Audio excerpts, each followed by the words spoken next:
Muy buenas, queridos alumnos. Hoy vamos a iniciar la segunda parte del programa que tiene que ver con las obligaciones. Hemos desarrollado completamente la teoría de los hechos y actos jurídicos, sus variantes, sus aplicaciones, las modalidades de los actos y hechos jurídicos, los vicios de los actos jurídicos, la ineficacia de los actos jurídicos.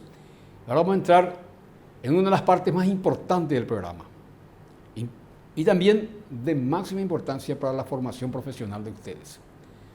Vamos a estudiar la teoría de las obligaciones. Las obligaciones son partes esenciales del derecho que tienen que ver con el conjunto de compromisos que se asumen en todas las formas de los hechos y actos jurídicos. Este mundo, si miramos, es un mundo de las obligaciones. Para realizar cualquier contrato, para realizar cualquier actividad de carácter jurídico, para realizar cualquier tipo de infinidad de contratos, las obligaciones conforman, y hay una asignatura en el cuarto curso que ustedes van a estudiar, que tiene que ver con las obligaciones. Entonces, la materia más importante de la carrera es obligaciones. Y ya estamos adelantando conceptos básicos, esenciales, para que ustedes puedan tener una formación interesante sobre esta cuestión y que puedan mirar desde otro ángulo la realidad del mundo jurídico. A partir de hoy, ustedes van a mirar desde otro ángulo, desde un cristal diferente, los fenómenos jurídicos que se realizan y que se llevan a cabo en la sociedad humana. Las obligaciones conforman un conjunto de derechos y garantías que se establecen en el marco de las relaciones contractuales. Y así se llaman. Los romanos aplicaron efectivamente la teoría de las obligaciones en todos los actos jurídicos. Y por sobre todo, en este caso concreto, las obligaciones tienen que ver con el mundo del derecho privado,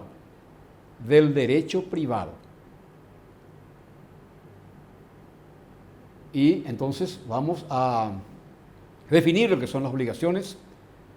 Es la segunda parte del programa y esto marca una etapa de inflexión importante dentro del programa Derecho Romano II.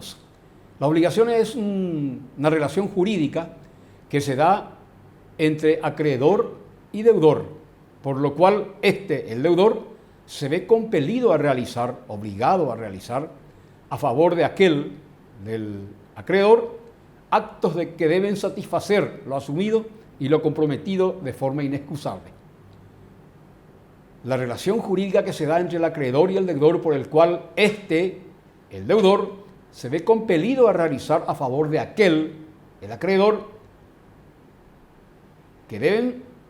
actos que deben satisfacer lo asumido y lo comprometido de forma inexcusable por parte del obligado. Inexcusable quiere decir que no hay excusas y si no se cumple, sobrevienen consecuencias jurídicas. ¿Cuál es la ubicación de las obligaciones en el mundo del derecho? Y su ubicación precisa está en el ámbito del derecho privado, es decir, en el ámbito de los negocios, de los actos jurídicos que se realizan entre particulares. Entonces, el derecho privado tiene dos campos así importantes que tienen que ver con los derechos reales y el otro campo, los derechos personales de crédito y obligacionales. Los derechos reales tienen que ver la relación entre la persona y la cosa. Es decir, derecho de propiedad y el derecho derivado del derecho de propiedad que también tienen consecuencias jurídicas. Y concretamente estamos hablando del derecho privado, que tiene dos campos importantes, los derechos reales y los derechos personales de créditos y obligaciones. Cuando se dice derechos obligacionales también es lo mismo decir derechos personales, es lo mismo decir derecho de crédito y es lo mismo decir derechos obligacionales. Personales, crédito y obligacionales es una misma cosa.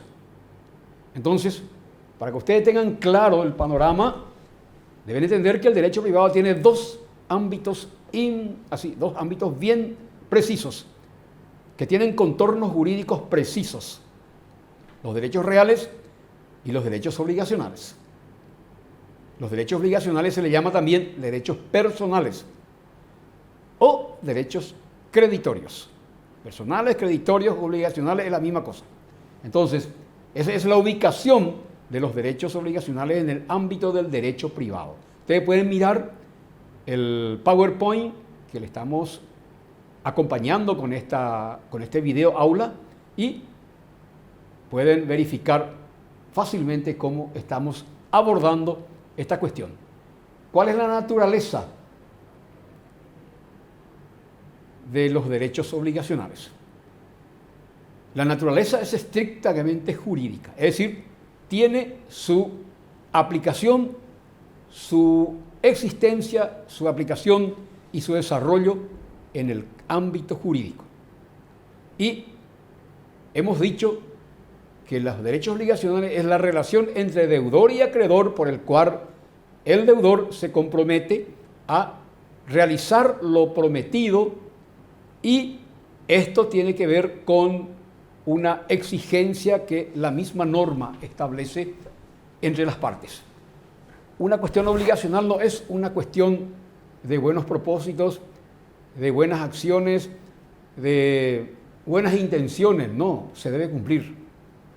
Cuando ustedes firmaron un contrato educativo con la universidad, se realizaron un acto jurídico que se llama matriculación. Ese es un acto obligacional. Cuando dos o más personas van a realizar algún acto jurídico, y sabemos que por definición los actos jurídicos son todos aquellos hechos que tienen consecuencias jurídicas, se establecen derechos y obligaciones. Entonces, la característica propia de la obligación es que es la relación jurídica que se da entre deudor y acreedor. Terminología. Habíamos hablado de distintas formas de expresar tiene los derechos obligacionales. Pueden ser derechos creditorios, pueden ser derechos personales o pueden ser derechos de carácter obligacional. Creditorio, personal, obligacional. Son las formas terminológicas como se conoce a este campo extraordinariamente importante que se llama obligaciones. Estamos realizando el estudio, la teoría de las obligaciones, que los romanos concibieron con suma precisión y que se siguen usando tal como ellos concibieron, a pesar de los siglos. ¿Cuáles son los elementos esenciales de una relación obligacional? Los elementos esenciales son el sujeto activo, el sujeto pasivo, el objeto y el vínculo jurídico. Sujeto activo, sujeto pasivo, objeto y vínculo jurídico. Sujeto activo es el acreedor. El sujeto pasivo es el deudor. El objeto es el elemento que une la relación jurídica. Y el vínculo jurídico es el conjunto de derechos y obligaciones que se desarrollan en ese relacionamiento obligacional. Vínculo jurídico es el conjunto de derechos y obligaciones que se ponen en marcha, se relacionan y se materializa la relación obligacional. Son los elementos esenciales. Origen de la obligación. ¿Cuál es el origen de la obligación? La obligación dijimos que era un vínculo entre deudor y acreedor. Y deudor es un complejo de asuntos que tienen que ver con la parte obligada, es decir, la persona obligada, mejor dicho. Y el acreedor es la persona obligante, la persona que, digamos, es el que exige. El origen más antiguo de las obligaciones en Roma fueron los contratos. Los libros dicen que el origen más antiguo de las obligaciones son los delitos. Y yo creo que no es tanto así. Voy a explicar por qué el origen o la fuente de las obligaciones son primeramente los contratos y después vinieron los delitos. ¿Por qué? Porque los contratos son acuerdos de voluntades entre personas interesadas en relacionarse jurídicamente para un determinado fin. El contrato es un acuerdo de voluntades entre personas que se reúnen, llevan adelante un propósito jurídico y satisfacen compromisos mutuos que tienen las partes. Los contratos, acuerdos de voluntades para comer, para viajar, para estudiar, para construir, para todo lo que uno mira en la sociedad humana, tienen componentes contractuales. Entonces, el origen más antiguo de la obligación son los contratos. ¿Por qué? Porque los contratos satisfacen necesidades humanas. El ser humano es una máquina de necesidades. Quiere esto, quiere aquello, quiere realizar, tiene proyectos, tiene propósitos, quiere comprar, quiere vender, quiere prestar, quiere un montón de cosas permanentemente. El móvil fuerte de las obligaciones son las necesidades. Y las necesidades son fenómenos que acontecen a diario. Desde que uno se despierta hasta dormir hay necesidades. Incluso para dormir hay una necesidad porque uno se siente cansado. Entonces, pero estamos hablando de los contratos como fuente de las obligaciones más antiguas conocidas por la fuente de los derechos romanos o por los historiadores del derecho romano. En segundo orden viene como fuente de la obligación los delitos. ¿Cómo que los delitos son fuente de las obligaciones? Sí. ¿Qué son los delitos? Vamos a definir lo que son los delitos. Son actos reprochables por la ley. Robar, estafar, defraudar, pegar, insultar, difamar. Son todos delitos, ¿no? Los delitos han existido siempre y hoy están campeando. Sumamente activos están los delitos siempre en la sociedad humana, porque los delitos tienen que ver con los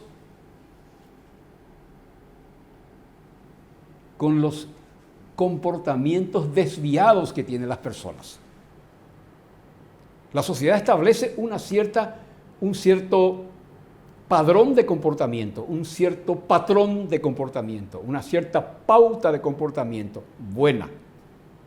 Cuando se sale de esa pauta de comportamiento normal y cuando ese comportamiento desviado ocasiona daños materiales, daños económicos, daños personales, eso es delito. Delito es todo comportamiento desviado que la sociedad percibe y ese comportamiento es reprochado o reprochable por la ley. Estamos hablando de delito y delito, estamos hablando de delitos penales, ¿no? Entonces, cuando alguien comete un hecho punible hasta hoy, tiene responsabilidad civil y responsabilidad penal. Responsabilidad civil es pagar por lo que se hizo. Esa es la responsabilidad civil. Y responsabilidad penal es recibir un castigo del Estado a través de la ley penal.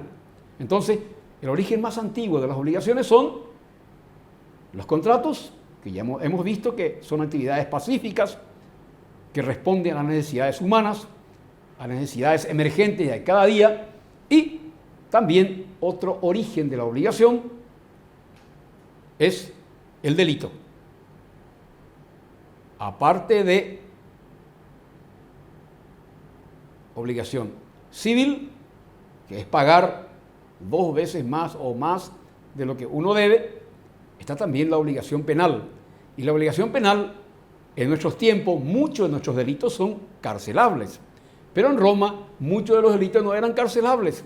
Eran modos de realmente no ir a la cárcel, sino más bien pagar más, aumentar el pago por ese comportamiento reprochado por la ley.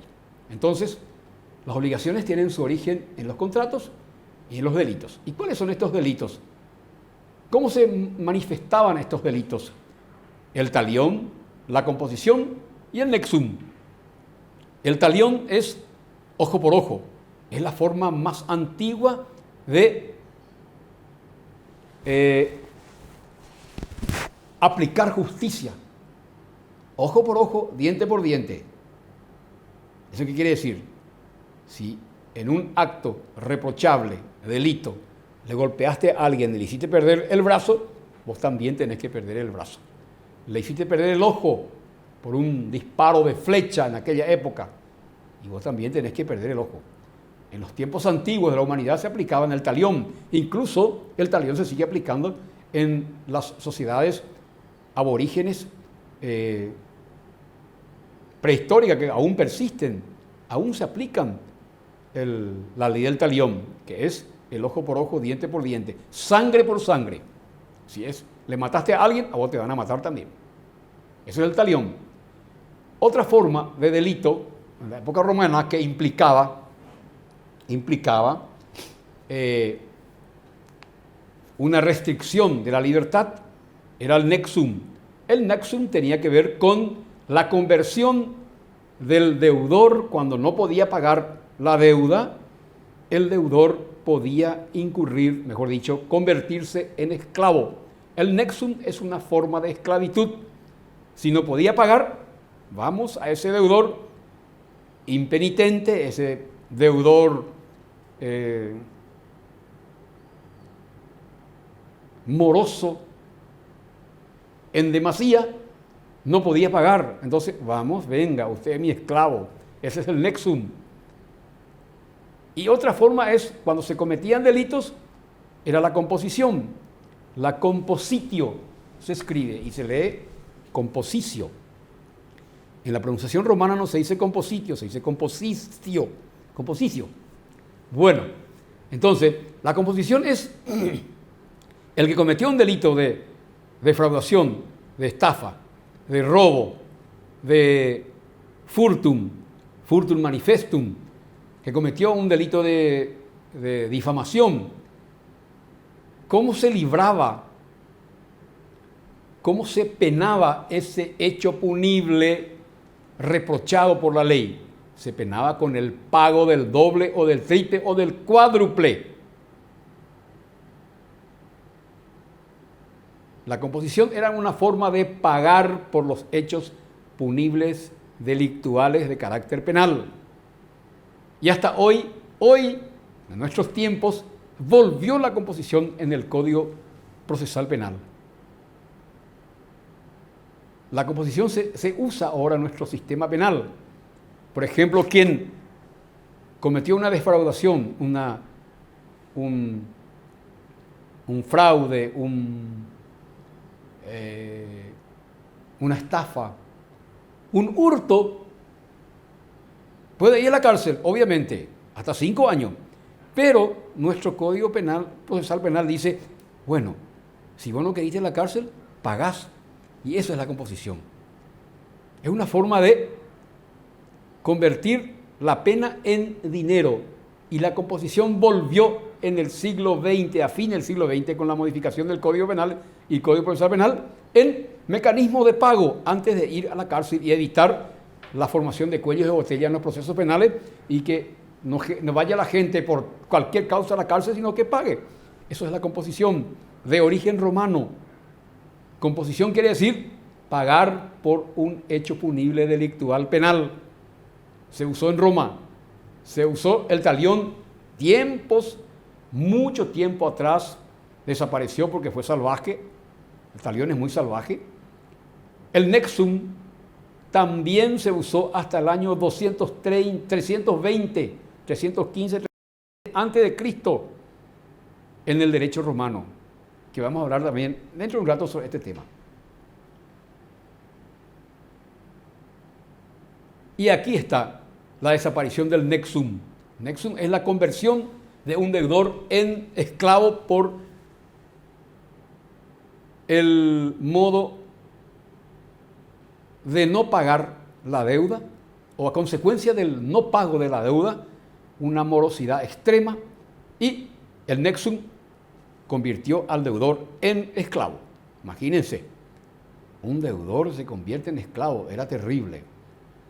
Perduró durante siglos el nexum, hasta que en el año 320, por la Lex Petelia Papiria, Poetelia se escribe, pero no se lee Poetelia, se lee Petelia, la OE se lee como E, y es la ley Petelia Papiria. 320 antes de Cristo aproximadamente, ¡pam!, termina el nexum. Fue un gran salto en el derecho obligacional por el cual se estableció a partir de una ley que nadie puede convertirse en esclavo por haber no pagado una deuda. 320 antes de 32 dice ahí, 320 antes de Cristo es. Esta es la época en que desaparece el nexum y marca un momento importante en la evolución de las obligaciones, cuando desaparece el fin de la esclavitud. No es el fin de la prisión, como dice algunos textos de derecho romano, muy equivocadamente. Prisión por deuda se hizo hasta fin del siglo XX. La prisión por deuda hasta fin del siglo XX se siguió aplicando. Hoy ya no se aplica más, excepto una forma de deuda, prisión por deuda. ¿Cuál es ahora el motivo por el cual una persona puede ir a prisión por deuda? Y tiene que ver con el no pagar las obligaciones alimentarias. El papá que no paga sus obligaciones alimentarias puede ir a la cárcel y de hecho se va. Tenemos muchos casos. La única forma, el único motivo por el cual una persona puede ir a la cárcel por el no pago de una deuda es no pagar las pensiones alimentarias, las prestaciones alimentarias. No se confundan, la Lex Petelia Papiria no impidió la ida a la cárcel por deuda, no. Lo que consiguió fue el fin de la esclavitud por deuda, que es diferente. Fue en el 320, 315, algunos dicen 330, otros dicen 320. Pongámosle 320. ¿Qué quiere decir Petelia? ¿Y qué quiere decir Papiria? ¿De dónde vienen estos nombres? Fueron los dos magistrados que presentaron el proyecto. El señor Petelia, el señor Petelio, Petelio es el nombre, y el otro señor, juntos presentaron el proyecto, Papirio. Pero, ¿por qué Petelia Papiria? Porque se feminizó por la palabra lex, ley. La ley es de carácter femenino, de género femenino. Entonces, cuando vamos a nominar esa ley, no se puede decir lex Petelio Papirio, no, lex Petelia, la ley Petelia Papiria. No es que fueron dos mujeres, ni una sola mujer, no, fueron dos magistrados que presentaron el proyecto y desde aquella vez termina la esclavitud y fue un salto en la historia de los derechos obligacionales, en la teoría de las obligaciones, fue un salto que marcó una etapa importante, el fin de la esclavitud, pero no el fin de la prisión. Aunque en Roma no había prisión, no había cárceles. Las cárceles eran para crímenes para homicidios, parricidio, matar al papá, mamá, o haber cometido un delito contra el Estado. Entonces, en la forma de las obligaciones tenemos el dare, facere, prestare y non facere. El dare es todo tipo de actividad contractual que se da cosas, se entrega cosas.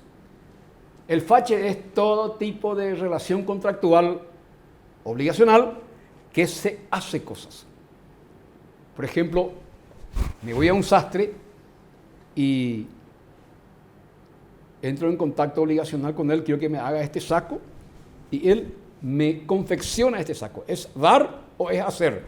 Es hacer. Todo tipo de actividad que tenga que ver con el desarrollo de ciertas cualidades profesionales o de oficio es hacer. Entonces las obligaciones puede ser hacer. El otro es el prestare. Ahí dice non prestare, tiene que ser prestare nomás. Es otra forma de la actividad obligacional. El prestare es una actividad por la cual se entrega cosas momentáneamente y esas cosas que se entregan momentáneamente, la otra parte disfruta o aprovecha la utilidad que tiene esa cosa. Máquinas, equipos, grúas, vehículos se puede dar en carácter de préstamo, entregar momentáneamente para hacer uso de ello. Vehículos, máquinas, también se puede dar animales, se puede entonces, es para, son relaciones contractuales de carácter obligacional por el cual el dueño de la cosa le entrega algo para que use, utilice o disfrute durante un tiempo, haga negocio por eso, o se aproveche de una máquina, un equipo, de animales, de bueyes. Hay que ubicarse en buen Roma, ¿verdad? Entonces, esa es una actividad obligacional. La forma de la obligación era el prestare. Y el otro es el non facere. El non facere es una forma obligacional por el cual el deudor se compromete con el acreedor a no realizar cosas, no hacer cosas. Te voy a entregar este edificio, pero se pone en la cláusula que este edificio no puede utilizarse para fines no lícitos o para fines que puedan violar pautas de comportamientos morales. Te doy este edificio, pero aquí no me vas a explotar un lupanar, un motel, lo que sea. No, va a ser para alquilar. Entonces, es una obligacional de non facere. O sea, se establecen cláusulas que no se deben hacer. Eso también es una forma de las obligaciones. ¿Entienden bien? Dare, facere, non facere y prestare. Son las 4 formas de las obligaciones. Muy bien. Pasamos al otro entonces. Seguimos con esta unidad y tiene que ver con la clasificación de las obligaciones. Ya hemos definido las obligaciones, hemos visto su origen, hemos visto sus formas, cómo se manifiesta la obligación en dare, facere, prestare y non facere. O sea, en castellano quiere decir hacer, dar, hacer, prestar y no hacer. Y ahora vamos a hablar de la clasificación de las obligaciones. Las obligaciones en Roma, hasta hoy día, se formalizan, se materializan según el vínculo, según los sujetos y según los objetos. Según el vínculo, según los sujetos y según los objetos. Señores, entramos en la parte donde le va a requerir mayor capacidad de abstracción y mayor concentración en estas cuestiones. Las obligaciones es la parte del derecho un poco más delicado en todo el campo del derecho. Requiere atención, entendimiento, y una vez que se atiende y se entiende, ya se comprende, y lo que se comprende ya nos puede gustar. Esto es pura profesión, señores. Por eso que es importante el Romano 2, porque tiene que ver con, y definitivamente, con la cultura jurídica, con la profesión que van a desarrollar en la etapa profesional. Bueno, entonces, las obligaciones se dividen según el vínculo, según el sujeto, según el vínculo y según el objeto. Vamos a hablar según el vínculo jurídico. En Roma se dividió las obligaciones dependiendo del tipo de la obligación asumida, de buena fe, de derecho estricto y de derecho natural. Es la obligación según el vínculo. Según el vínculo tiene que ver de buena fe y tiene que ver con todos aquellos actos contractuales que tenían que ver con la jus gentium. Y dependían y tenían que, o sea, se manifestaban en los contratos varios, de buena fe, contratos varios, la infinidad de contratos, pero todos aquellos contratos que tenían que ver con el derecho de gentes. Y el derecho de gentes tiene que ver, en Roma, vuelvo a recordarles, que el derecho de gente era la relación jurídica que tenían los romanos con los extranjeros, con los reinos extranjeros, con las sociedades extranjeras. Roma tomó el mundo, Europa, la zona de África del Norte, la zona de Medio Oriente y toda la parte europea tomó completo y vivió en su ámbito de dominio unas 50 millones de personas en aquella época. Era el mundo occidental, era el imperio romano. Y Roma se relacionaba con los distintos pueblos que estaban bajo su dominio. Y cada pueblo tenía sus costumbres o sus normativas jurídicas. Y la jus gentium es, y tiene que ver con las leyes que Roma absorbe o llegó a absorber de las normativas, de las costumbres jurídicas o las leyes de los pueblos con quienes se relacionaban. Relacionaba quiere decir dominaban, porque aquí se establecía un sistema de dominio político, económico, militar, geopolítico, geográfico. El dominio era completo. Pero Roma respetaba las costumbres de los pueblos dominados, porque los consideraban como aliados. No eran esclavos de Roma, eran aliados. Entonces, ellos establecieron unas relaciones políticas muy interesantes por el cual no oprimían ferozmente a los pueblos conquistados, sino le daban un margen de autonomía, de libertad, para practicar su religión, para practicar sus costumbres jurídicas, para practicar sus leyes. Es decir, le daban plena autonomía, siempre y cuando estaban bajo el dominio del poder político de Roma. Y por sobre todo, ¿qué cosa? Pagar impuestos. Ahí está el asunto. Pagar impuestos para sostener esta enorme maquinaria militar, enorme economía, porque Roma se enriqueció con el sistema del colonialismo que implementó en casi 1000 años de historia. Y las obligaciones según el vínculo que los romanos utilizaron fueron aquellas de buena fe, que tenían que ver con la jus gentium. Y la jus gentium es la normativa jurídica que Roma tenía con los pueblos conquistados. Es decir, Roma absorbió las leyes de los pueblos conquistados y lo aplicó para sí. Esa es la jus gentium. Jus gentium es esa. Y según el vínculo podía ser de buena fe, es decir, cuando había problemas entre deudor y acreedor, podían ser llevados ante el tribunal, ante los jueces, ante el sistema judicial para dirimir la solución de controversia que se daba entre deudor y acreedor, porque desde aquella época se aplicaba que nadie podía hacer justicia por mano propia. No podía aplicar la ley del talión, matarle, desmembrarle o herirle al deudor. Y un buen tiempo, unos 2-3 siglos, usó la esclavitud, el nexum, pero después del 320 a.C. desaparece el nexum y todo se aplicaba, se recuperaba la pérdida del derecho de una violación de las relaciones obligacionales, se aplicaba y se recuperaba sobre el patrimonio de las personas. De esa época viene esta frase: los bienes presentes, quiero que anoten, los bienes presentes y futuros del deudor es patrimonio universal del acreedor. ¿Cómo eso? Los bienes presentes y futuros. Hasta hoy funciona esta frase.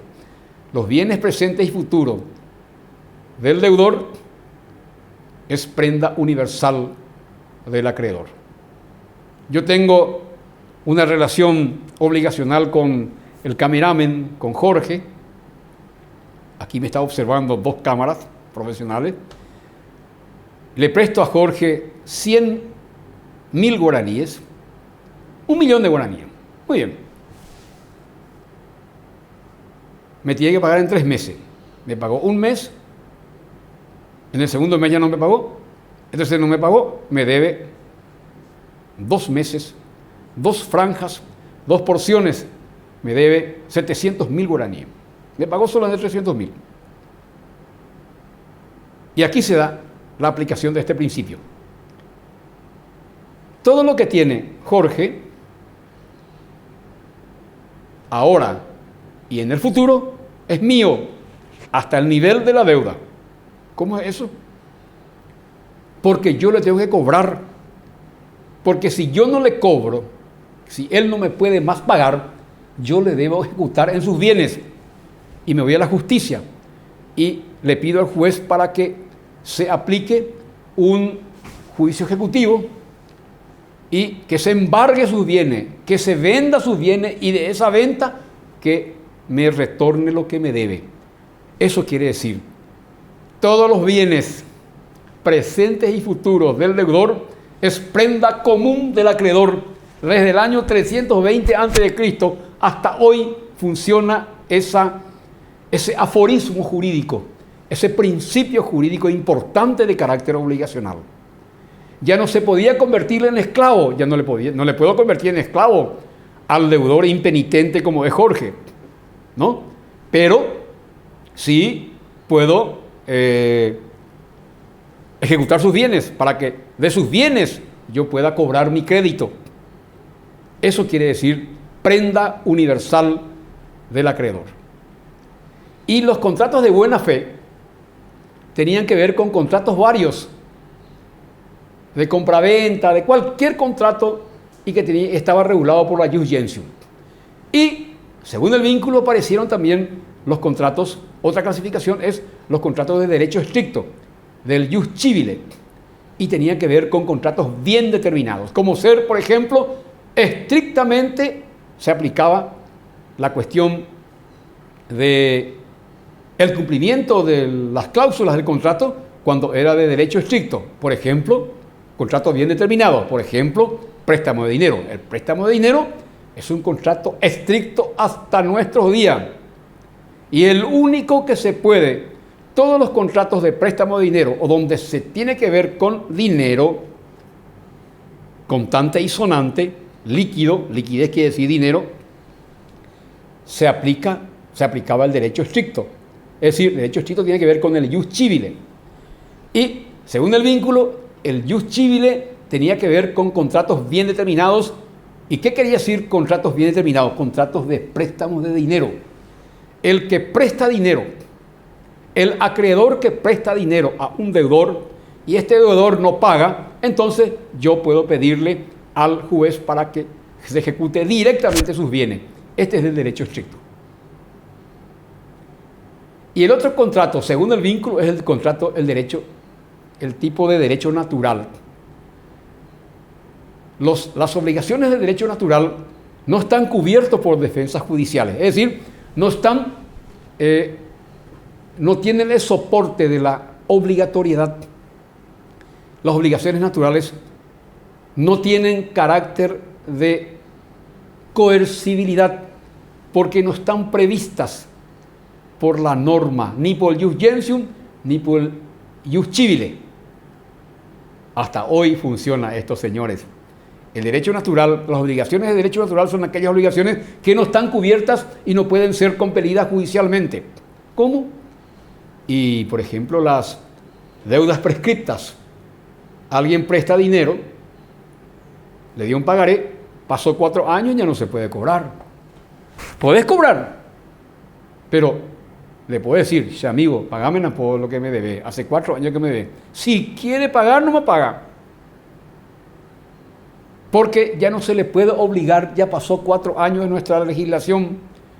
Es una deuda prescripta, es una deuda que ya prescribió en el tiempo. Entonces, Ese mismo concepto también existía en Roma.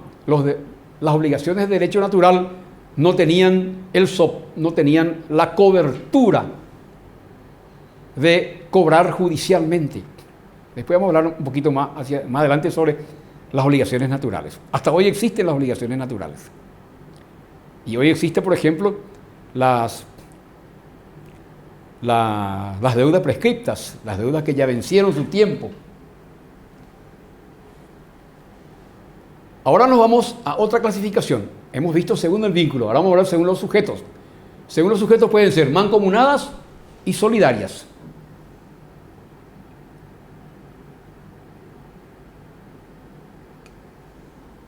Las obligaciones mancomunadas son aquellas obligaciones que se hacen entre deudor y acreedor, por el cual un deudor tiene varios acreedores, mejor dicho, un acreedor tiene varios deudores.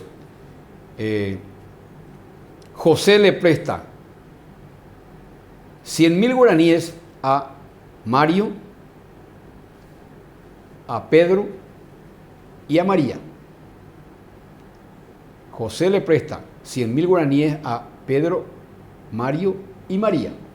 Y cada uno debe pagar 33.000 guaraníes o 33.000 denarios. Estamos hablando en Roma. A José. Esa es una deuda de carácter mancomunada. Es una obligación mancomunada. Que todos pagan a prorata parte. Prorata quiere decir por parte. Esa es una deuda mancomunada. Es decir, se da una relación obligacional de préstamo de dinero donde un acreedor presta a 3 deudores en la misma proporción que le corresponde de la suma que entregó el acreedor. Esta es la mancomunada. Puede pagar María y puede pagar Pedro, pero no pagó Mario. Entonces, ¿quién es el que queda como deudor finalmente? Es Mario.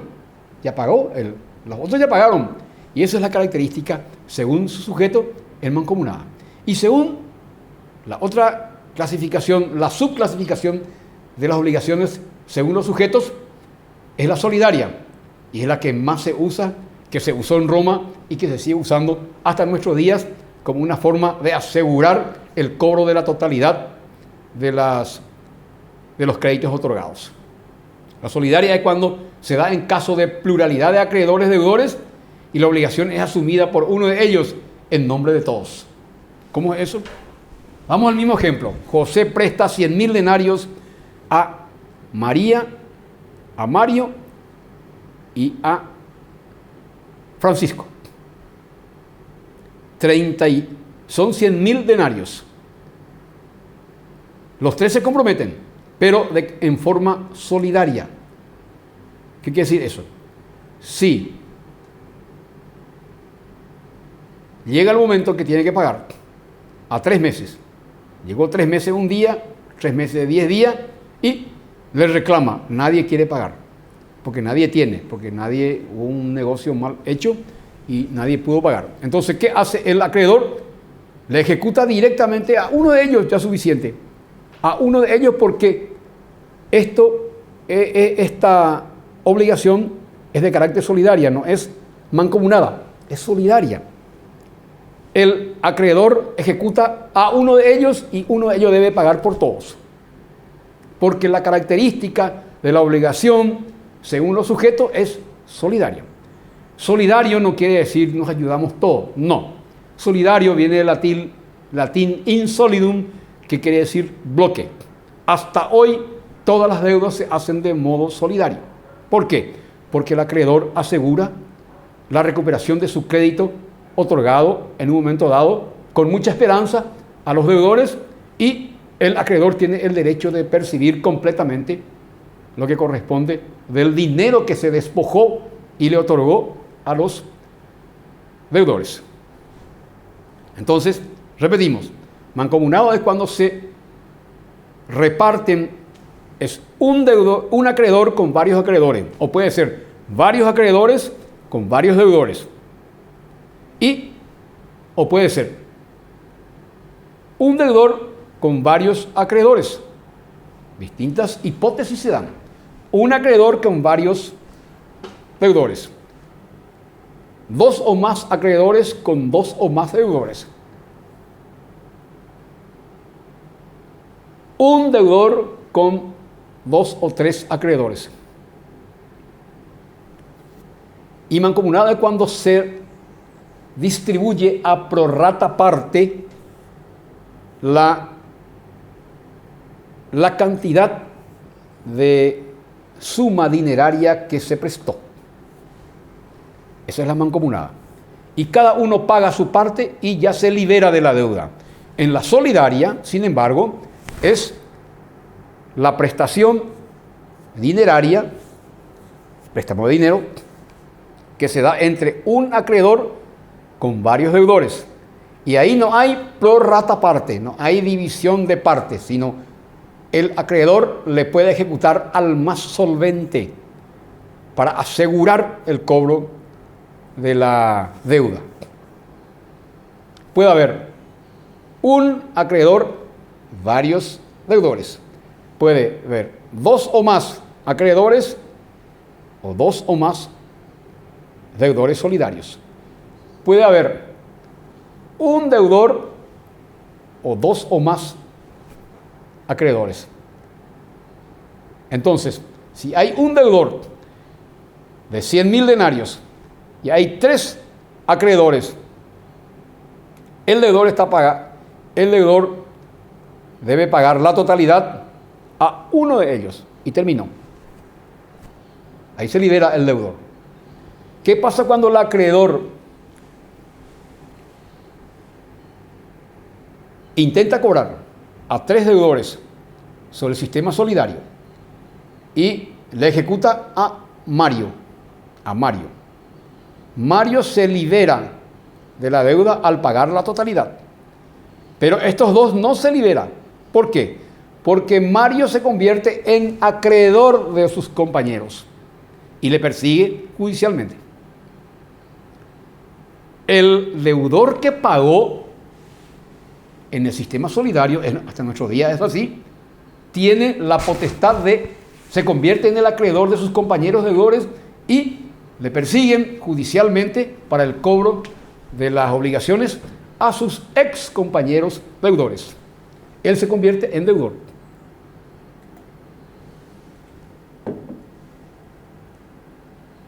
Otra clasificación, según los objetos.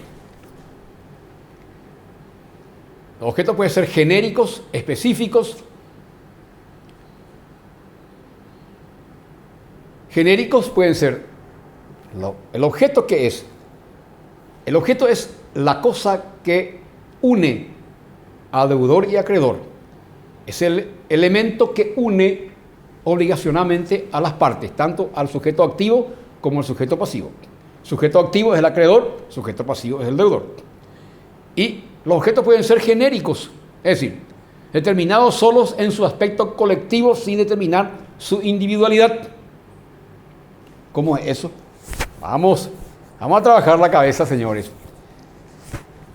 Una obligación en cuanto al objeto, que es de carácter genérico, tiene que ver con realizar la venta de granos de arroz, por ejemplo, o trigo, o en Roma, trigo, que era muy usado, o la venta de aceite de oliva, que se fabricaba en toda la costa del Mediterráneo. La gente consumía hasta hoy día, solo que hoy día el consumo es mucho más restringido porque a 100.000 el litro, entre 80 a 100.000 el litro es hoy día el aceite de oliva, porque es un aceite de primera calidad. Y la obligación, según el objeto, es genérica cuando el acreedor le dice, el comprador le dice al vendedor, bueno, quiero 100.000 litros de aceite de oliva en 2 meses. le paga la mitad y cuando me entregues, te pago todo. 100.000 litros o 1.000 litros de aceite de oliva cuestan 200.000 denarios. Muy bien, paga 50.000 y al entregar la totalidad, los 1.000 litros le pagaba toda completo. Le pagaba ya todo completo. Pagó los 50 y llega la fecha en que tienen que entregar la totalidad de los 1.000 litros y le dice, sabe que no pude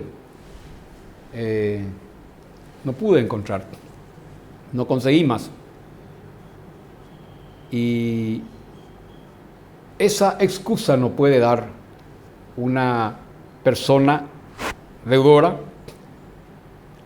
en un relacionamiento obligacional. En las obligaciones no existen excusas, excepto para determinados casos.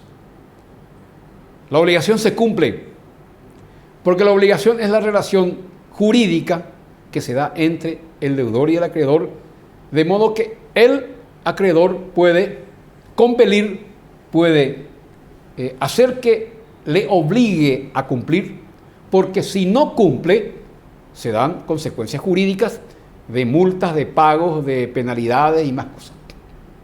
Entonces, le dice el proveedor de aceite de oliva, le dice, no encontré más, no encontré más el aceite de oliva. No. Eso no es una excusa. Eso no es un motivo para deshacerse de la obligación. Porque el elemento, el objeto que sirvió de relacionamiento en la cuestión obligacional de la venta de aceite de oliva era una cosa genérica. Aceite de oliva es único. Hay dos clases, la virgen y el aceite de oliva común, o extra virgen y común. Y el contrato era aceite extra virgen. Y el elemento es genérico. Aceite, grano, todo tipo de grano, todo tipo de objeto que se compra a granel son objetos genéricos.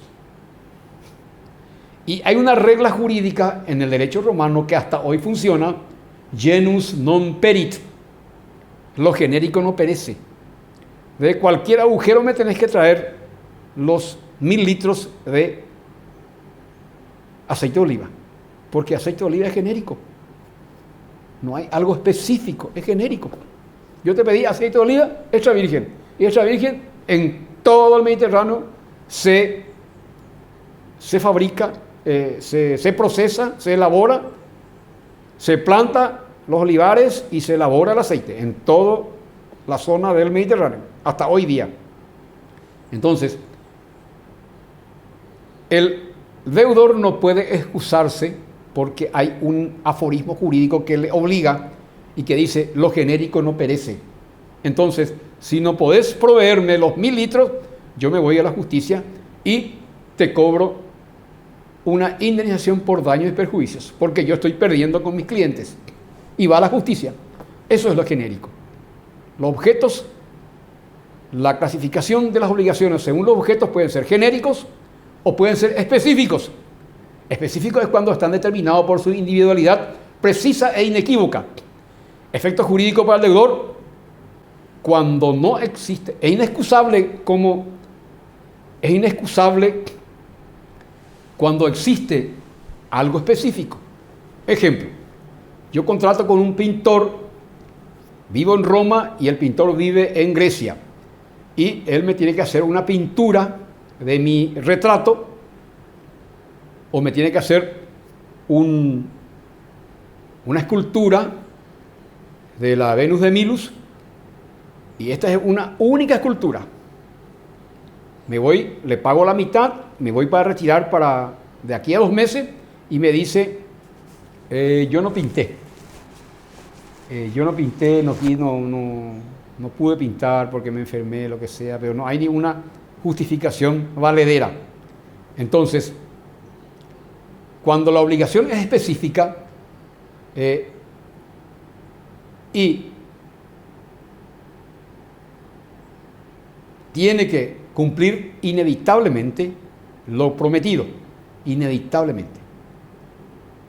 Pero puede ocurrir cosas por el camino.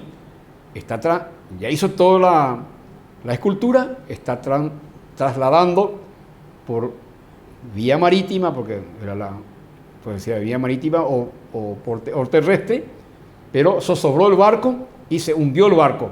Entonces, esa cuestión específica se puede excusar porque se dio motivo por el cual no pudo cumplir con la obligación. Ahí no puede ser atacado por indemnización por daño o perjuicio porque hay algo específico. No es genérico. Solamente él sabe hacer esa clase de pintura y no otro. Entonces, las obligaciones se pueden dividir entonces según su objeto en genéricas y específicos. Hasta hoy día está esta clasificación en nuestro Código Civil. También vamos finalmente a las obligaciones naturales de la época clásica. Aparece desde la época clásica del derecho romano, es decir, en la época del imperio, el concepto de las obligaciones naturales. Son aquellas obligaciones que nacen del vínculo de equidad o vínculo de carácter religioso, pero no tiene características jurídicas. No se puede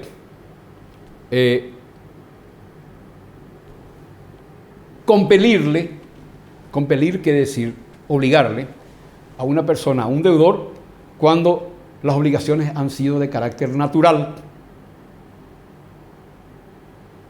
Ejemplo,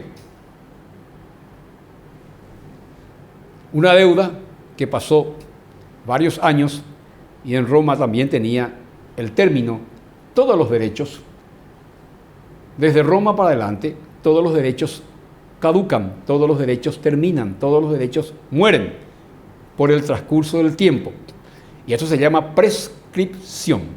La prescripción es el derecho que se adquiere o que se pierde por el transcurso del tiempo. Yo, deudor, no pago una deuda y el acreedor nunca me reclamó, pasó un tiempo, 4 años, 5 años, ya no hay obligación de pagar. No hay obligación legal, no hay obligación jurídica, pero sí hay obligación moral. Hay una obligación, y esta obligación moral es la llamada obligación natural. Y las obligaciones naturales no son exigibles jurídicamente porque no tienen la cobertura judicial. La ley misma lo dice eso. Y existe hasta nuestros días las obligaciones prescriptas, por ejemplo. ¿Cuáles son los efectos?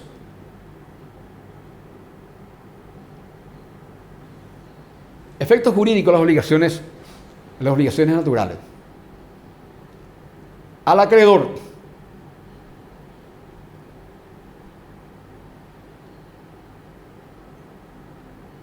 sin embargo, hay algunas formas de algún modo, podría ser renegociado una obligación natural. Uno, por ejemplo, podría ser objeto de novación. La novación es un contrato por el cual muere un contrato antiguo y nace uno nuevo. Le puede reclamar, le dice el acreedor, le dice, ¿por qué no firmamos otro contrato? Extinguimos este contrato y hacemos nacer otro contrato. Y así nace recuperar o modificar la imposibilidad de exigirle a un deudor impenitente, a un deudor que no quiere pagar la deuda. Amparado en el derecho natural o en los derechos morales por la prescripción de la deuda. El otro es asegurar por medio de fianza. Otra forma de la posible recuperación de una obligación natural es asegurar por medio de fianza. ¿Y qué es la fianza? Vamos a estudiar mejor la fianza más adelante, pero le voy a adelantar ya el concepto de fianza. Entonces,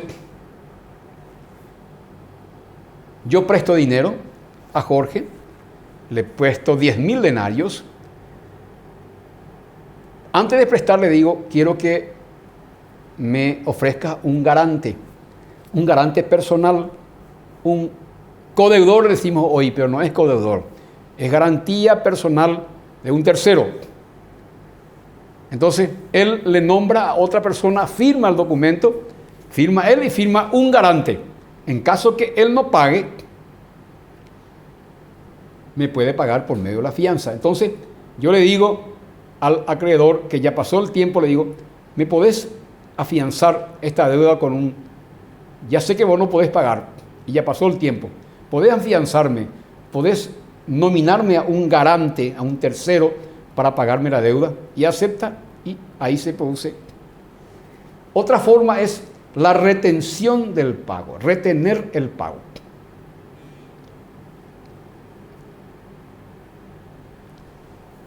Una persona, es el derecho que existe hasta nuestros días, alquila su casa,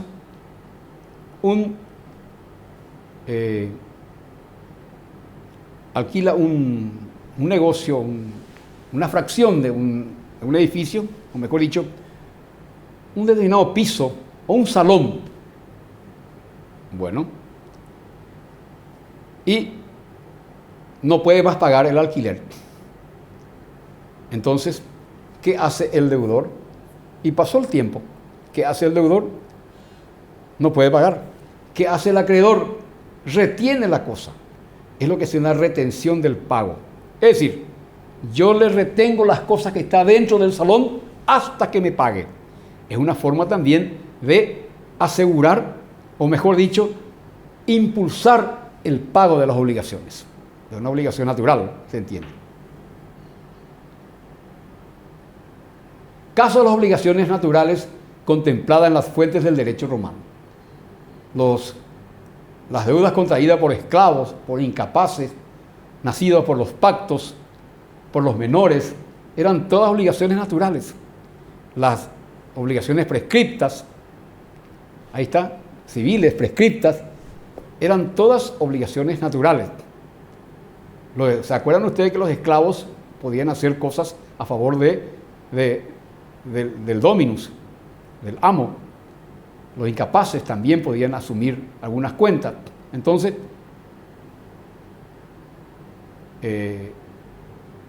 si lo hacía sin la autorización del